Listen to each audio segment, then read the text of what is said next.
All right, this one might be short because if I would have known that, I would have done the whole chapter. But, oh well. Where am I at? New York Tribune, September 2nd, 1921. This is page 526.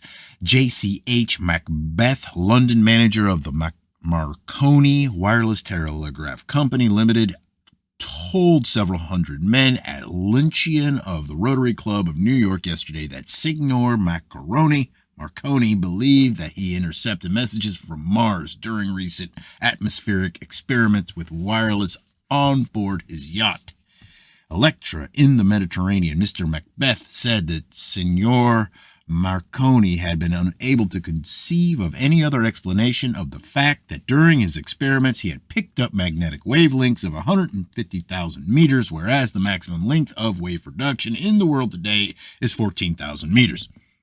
The regularity of the signals, Mr. McBeth declared, disposed of any assumption that the waves might have been caused by electrical disturbance.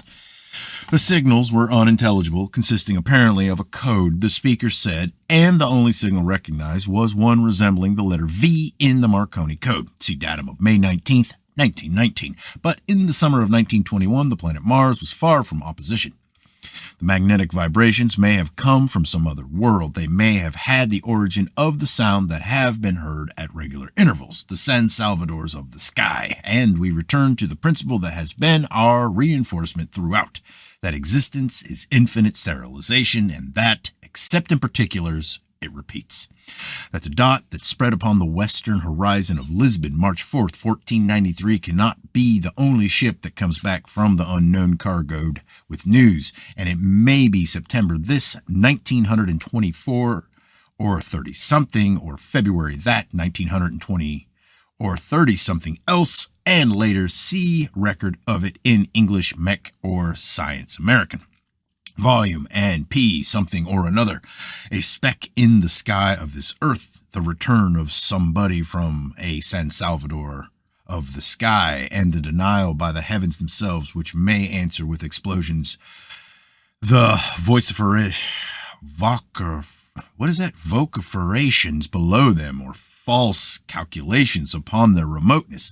If the heavens do not participate with snow, the skyscrapers will precipitate torn up papers and shirts and skirts too when the papers give out. There will be a procession. Somebody will throw little black pebbles to the crowds, or his procession will fly blue fringed cupids. Later, he will be insulted and abused and finally hounded to his death. But in that procession, he will lead by the nose an outrageous thing that should not be, about 10 feet long, short-winged, waddling on webbed feet. Insult and abuse, and death. He will snap his fingers under the nose of the outrageous thing. It will be worth a great deal to lead that by the nose and demonstrate that such things had been seen in the sky, though they had been supposed to be angels. It will be a great moment for somebody. He will come back to New York and march up Broadway with his angel. Some new, unheard of DeSoto of this earth will see for himself the father of cloudbursts. A Balboa of greatness, now known only to himself, will stand on a ridge in the sky between two auroral seas. Fountains of everlasting challenge, Argosies in parallel lines, and rabbles of individual adventures. Well enough may it be said that they are seeds in the sky of such are the germs of colonies.